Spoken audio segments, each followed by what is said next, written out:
منتخب مصر تعرض لظلم أمام الأرجنتين، ومحمد صلاح له ركلة جزاء.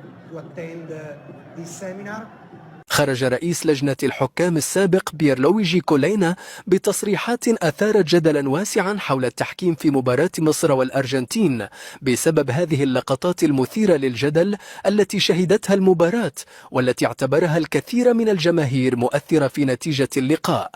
خرج رئيس لجنة الحكام كولينا الإيطالي بتصريحات نقلها موقع فوتبول سبورت منذ قليل، وقال: أنا شاهدت المباراة بين مصر والأرجنتين ورأيت جدلا تحكيميا واسعا في تلك المباراة، وهذه أسوأ مباراة.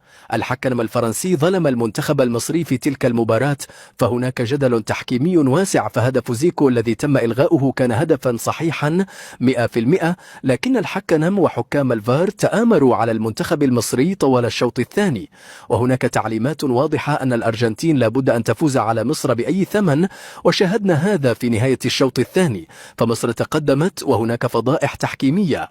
فنزل رئيس الاتحاد الدولي لكرة القدم والمعاون له الإسرائيلي إحوت إلمت نائب رئيس هيئة التنسيق الإعلامي بالفيفا، وهذا الإسرائيلي له مسؤولية كبيرة لدى الفيفا وكلمته مسموعة، وأمر وحكم خلال ما بين الشوطين أن تفوز الأرجنتين وتخرج مصر من كأس العالم. ولأن حسام حسن رفع علم فلسطين في تلك المباراة، قال كولينا إن مصر تستحق الفوز، وقال: أعقب على هذا التحكيم السيء الذي أدار المباراة بشكل فيه انحياز كامل للمنتخب الأرجنتيني ولميسي ومن يدعم الكيان. وقال رئيس لجنة الحكام كولينا: العالم كله سيناقش جلسة استثنائية داخل لجنة الحكام، وسوف يتم إيقاف الحكم الفرنسي الذي أدار المباراة بشكل سيء وفضح التحكيم في العالم.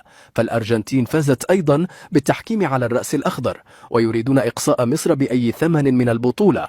مصر كانت تستحق الفوز وسجلت هدفا وتم إلغاؤه، وهدف الأرجنتين كان من تسلل واضح بنسبة 100%، فهناك دفعة قوية من لاعب الأرجنتين على لاعب منتخب مصر. أين العدالة؟ أين العدالة التي تنص عليها قوانين ولوائح الاتحاد الدولي لكرة القدم فيفا؟ أين العدالة للمصريين؟ أين العدالة؟ وكرة محمد صلاح التي سقط داخل منطقة الجزاء فمدافع الأرجنتين أسقطه، فهذه كانت ركلة جزاء صحيحة 100%. التحكيم أعطى لميسي ركلة جزاء ولم يعطي مصر أي ركلة جزاء، رغم الخطورة الكبيرة التي صنعها المنتخب المصري طوال الشوط الأول والثاني. وفي النهاية الحكم لم يحتسب لمصر أي ركلة جزاء، وهدف زيكو الذي تم إلغاؤه بدعوى التسلل، فأين العدالة لمصر؟ وسوف نفتح تحقيقا رسميا مع غرفة تقنية الفيديو الفار لنرى أين كانت العدالة، لأن هذه فضيحة تحكيمية أمام العالم.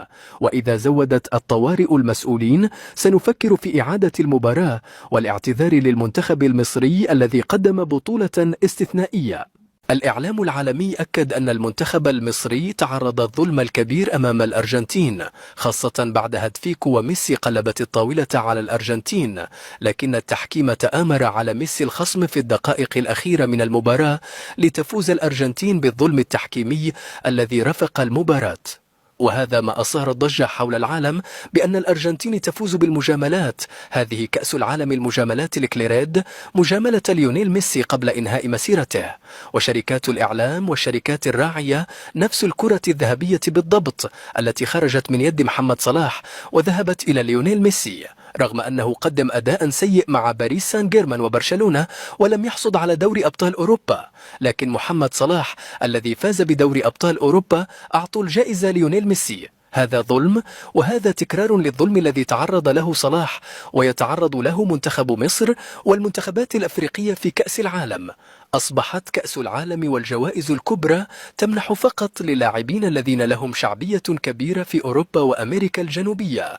أثارت التصريحات المنسوبة إلى رئيس لجنة الحكام السابق بيرلويجي كولينا موجة واسعة من الجدل، وتناولت العديد من وسائل الإعلام العالمية الحديث عن الجدل التحكيمي الذي صاحب مواجهة مصر والأرجنتين، لكن معظم التغطيات شددت على ضرورة الاعتماد على الأدلة والقرارات الرسمية الصادرة عن الاتحاد الاتحاد الدولي لكرة القدم وعدم الانجراف وراء الشائعات المتداولة عبر مواقع التواصل الاجتماعي.